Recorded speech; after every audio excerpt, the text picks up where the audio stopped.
One decision, one rejection, one country. And suddenly Washington is paying attention. China controls 60% of the world's battery manufacturing. America wants lithium. Nigeria has it. And last week Nigeria sent a message to the most powerful nation on earth. No. Not maybe. Not let us negotiate. Not give us more time. Just no. The doors were closed. The permits were denied. And for the first time in decades, Africa's most populous nation drew a line in the sand, not with weapons, not with threats, but with a single policy decision that shook boardrooms from Silicon Valley to the White House. What happens when Africa's giant finally stops saying yes? An American mining company arrived in Nigeria, expecting business as usual. They came with contracts, capital, and confidence. They expected fast approvals, long-term access, and control over one of the continent's most strategic resources.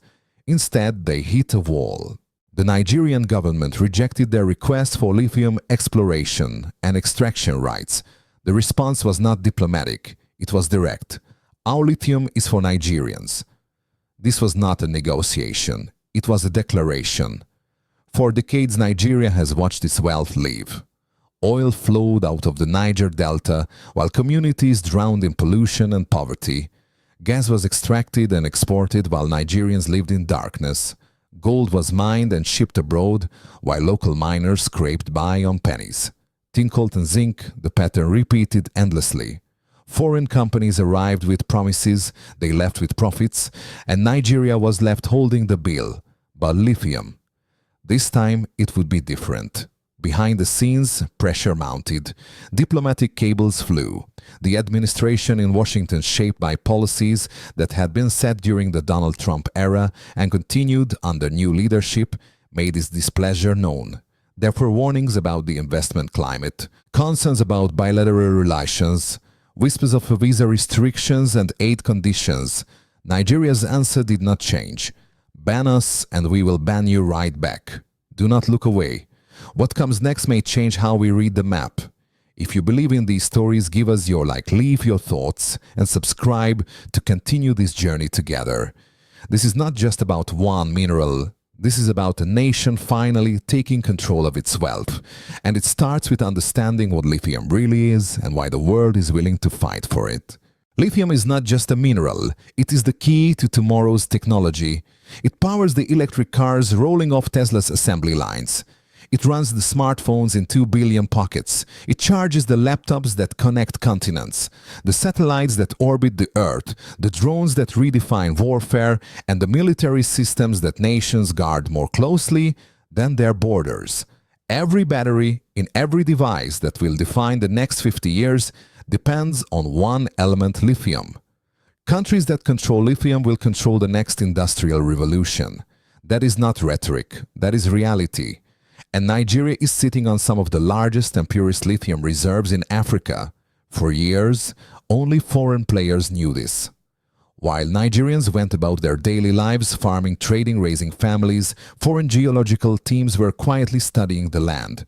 They paid for surveys, they ran tests, they mapped out lithium hotspots in states like Nasarawa, Kogi, Niger, Kaduna, Ekiti, and Ebonyi. Some of these deposits turned out to be extremely high-grade, the kind of lithium that China, the United States, and Europe desperately need as the global energy transition accelerates. But here is the problem. For too long, this knowledge stayed in the hands of outsiders. While multinational corporations analyzed data and plotted extraction strategies, ordinary Nigerians had no idea what lay beneath their feet. Local miners dug small-scale pits, selling raw lithium for pennies to middlemen who smuggled it out of the country. Trucks loaded with Nigerian lithium rolled through the night, heading to ports and borders, disappearing into international supply chains. By the time that lithium reached the global market, refined, processed, and packaged, it was worth 10, 20, sometimes 50 times what the original miners had been paid. Nigeria was losing billions, and the world was profiting. This is the global race for lithium, and the stakes could not be higher. China has moved aggressively. Today it controls roughly 60% of the world's battery manufacturing capacity. It dominates the supply chains for lithium processing, cobalt refining, and rare earth extraction. Beijing has built entire industries around electric vehicles and renewable energy storage. It has locked in long-term contracts with lithium-rich nations across South America, Africa, and Australia. The message is clear: whoever controls the battery supply chain controls the future of energy transportation and technology. The United States is scrambling to catch up. For years, American policymakers dismissed electric vehicles as niche products and lithium as a secondary concern. Now they are racing to secure supply. The Pentagon has classified lithium as a critical mineral for national security. The Department of Energy has poured billions into domestic battery production. Major automakers have announced plans to build millions of electric vehicles over the next decade. But there is a problem: America does not have enough lithium, and it is heavily dependent on imports from countries that are either aligned with China or vulnerable to Chinese influence. Europe faces the same dilemma. The European Union has set ambitious targets for electric vehicle adoption and carbon neutrality. But without secure lithium supplies, those targets are just words on paper. European companies are now scouring the globe, offering partnerships, investments, and technical support to any country willing to sell them lithium. This is the context in which Nigeria's decision must be understood. The world needs what Nigeria has, but this time Nigeria will not give it away for pennies. For too long, the pattern was predictable. A foreign company would arrive, present a proposal, promise jobs, and development sign a contract with favorable terms for themselves and begin extraction. Years later, the jobs would be gone, the development would be invisible, and the mineral wealth would be sitting in factories on another continent. Nigeria was left with environmental damage, social disruption, and a fraction of the value that had been created. The Niger Delta tells this story most clearly. For more than 60 years, multinational oil companies extracted billions of dollars worth of crude oil from Nigerian soil. They built pipelines, refineries, and export terminals. They hired lawyers, accountants, and lobbyists. They signed agreements with governments that came and went. And when the oil flowed, the profits flowed with it out of Nigeria and into shareholders' accounts in Houston, London, and Amsterdam. What did the people of the Niger Delta get? Polluted rivers. Flares that burned day and night, poisoning the air. Farmland rendered useless. Fishing waters destroyed. Communities torn apart by conflict over dwindling resources. Promises of development that never materialized. And a generation of young people who grew up knowing that their land was rich, but their lives were poor. Nigerians have not forgotten this. And when lithium was discovered, they recognized the pattern before it could repeat. The government cracked down on illegal mining, they stopped the smuggling networks, they tightened regulations, and then they made the biggest move of all: no foreign company would be allowed to take raw lithium out of Nigeria. This is the moment everything changed. So, when an American mining company arrived expecting the usual pattern, fast approvals, long-term control, foreign ownership, they were not prepared for what happened next. At this point, I want to invite you into something bigger than watching. Leave a thank you in the comments. It might be "Thank you Nigeria" or simply "Thank you for hope." Why? Because each thank you carries weight. Each thank you says, "I hear this, I feel this, I stand with this." Imagine hundreds of people adding their thanks. It turns a video into a movement. So write your thank you now and let your voice be part of this shared journey. The company came with everything they thought they needed: capital, expertise, political connections, a track record of operations across multiple continents. They had extracted minerals from South America, drilled for oil in the Middle East, and mined precious metals in Asia. They knew how to navigate African governments. They knew how to structure deals. They knew how to get what they wanted. But they did not know Nigeria. Not this Nigeria. Not the Nigeria that had finally learned the lessons of history. The meeting room in Abuja was quiet. The American delegation presented their proposal. They spoke about investment, about jobs, about technology transfer. They outlined a vision of partnership. But as the conversation went on, it became clear that their definition of partnership looked very different from Nigeria's. They wanted exploration rights across multiple states. They wanted extraction rights for decades. They wanted to export raw lithium for processing abroad. They wanted control over the supply chain from the mine to the refinery. In return, they offered royalties, small percentages of the value extracted paid in installments, contingent on production targets that they themselves would define. It was the same offer that had been made 100 times before in 100 different countries for 100 different minerals. And for decades it had worked. Governments signed, companies extracted, and the wealth left. But this time the Nigerian officials did not sign, they did not negotiate. They did not offer a counter-proposal. They simply said no. The doors were closed, the permits were denied. The American delegation was stunned. They had expected resistance, perhaps some back and forth over terms, maybe a request for higher royalties or more local employment, but they had not expected rejection, complete unambiguous rejection. The response from the Nigerian government was loud, confident, and unapologetic. Our lithium is for Nigerians. This was not a small administrative decision. This was a major geopolitical statement. Africa's largest economy had just told one of the most powerful nations on earth that it would not be doing business on American terms. Nigeria was refusing to play its usual role as a supplier for foreign industries. Instead, it was choosing a new path: local processing, local factories, local jobs, local ownership, local value creation. The new rule was clear: if foreign companies want Nigeria's lithium, they must refine it in Nigeria. They must hire Nigerians. They must build Nigerian industries. They must transfer technology. They must leave more value inside the country than they take out. And if they cannot accept those terms, they can leave. Inside Abuja, heated discussions followed. American diplomats, business representatives, and lobby groups arrived in waves. They all carried the same message: Nigeria was making a mistake. They argued that the country lacked the technical capacity to process lithium. They warned that without foreign investment, Nigeria's lithium would remain in the ground worthless. They predicted that the decision would scare away investors and damage Nigeria's international reputation. They thought the Nigerian government would eventually soften. After all, Nigeria had a long history of welcoming American companies, decades of partnership, billions of dollars in trade. Surely this was just posturing. Surely a deal could still be made. But the officials who made the decision had studied history.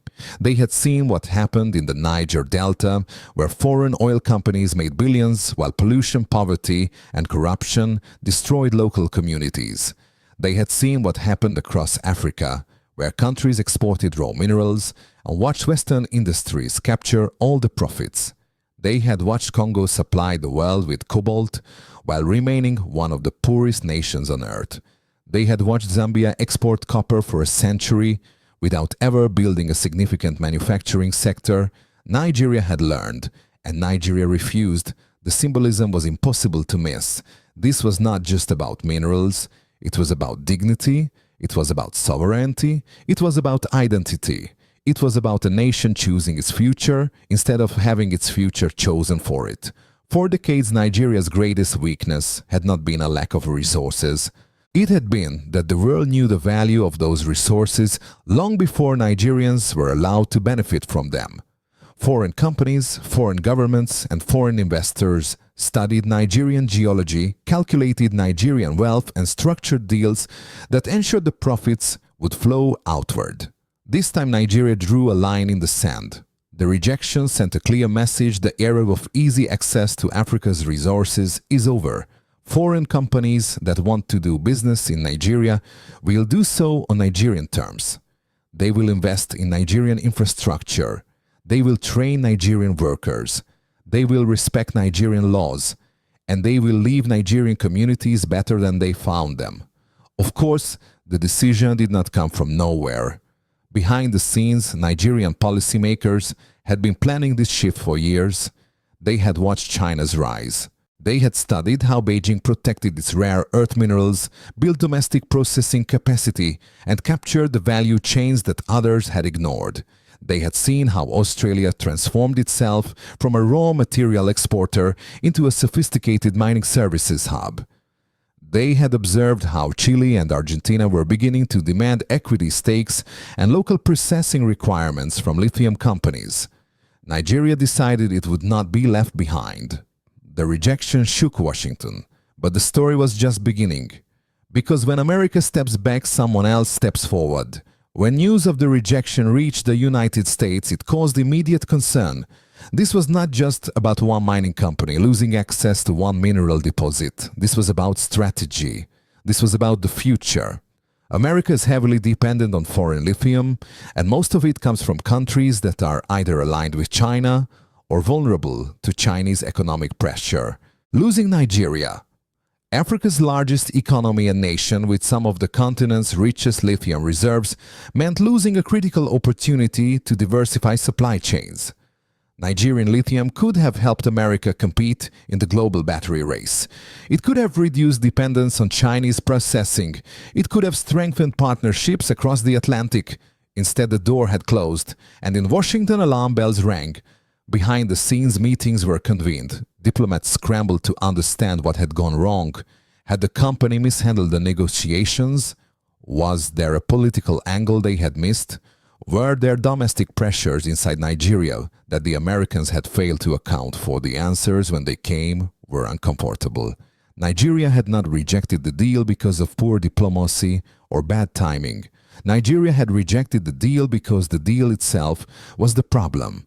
The entire model extract, export, refine elsewhere, capture the value abroad was no longer acceptable. American officials raised concerns about Nigeria's investment climate, business chambers warned about partner reliability, analysts published reports questioning the government's decision-making. The Western media began framing Nigeria's move as risky, potentially anti-investor, or driven by geopolitical considerations rather than sound economics. But what they never mentioned was the truth that every Nigerian already knows. For decades, foreign investment had brought wealth to elites and corporations, but it had not brought development to ordinary people. The pattern was consistent: high promises, low delivery. Infrastructure that served extraction, not communities.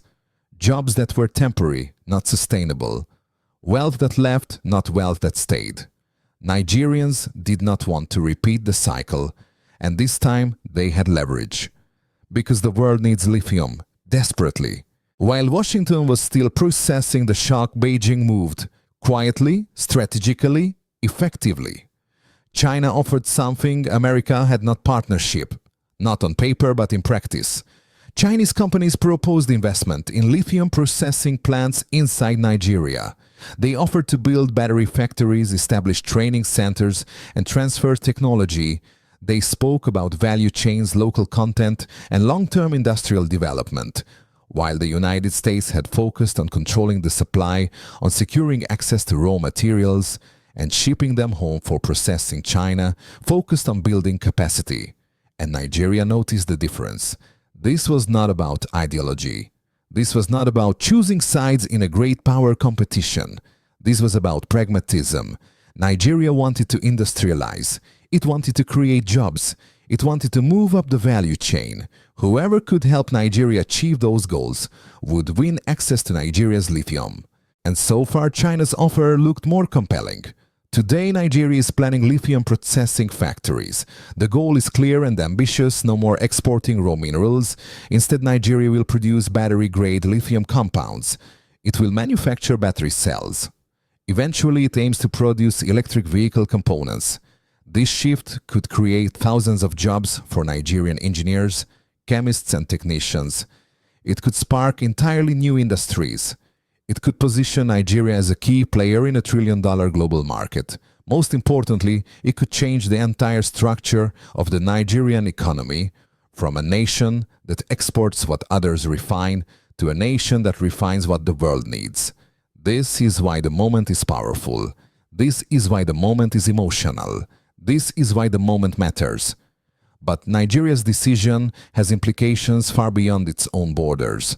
Across Africa, leaders are paying attention. If Nigeria, Africa's giant, its most populous nation, its largest economy, can stand up to American pressure and chart its own course, maybe others can too. In Zimbabwe, the government has blocked raw lithium exports and demanded in-country processing.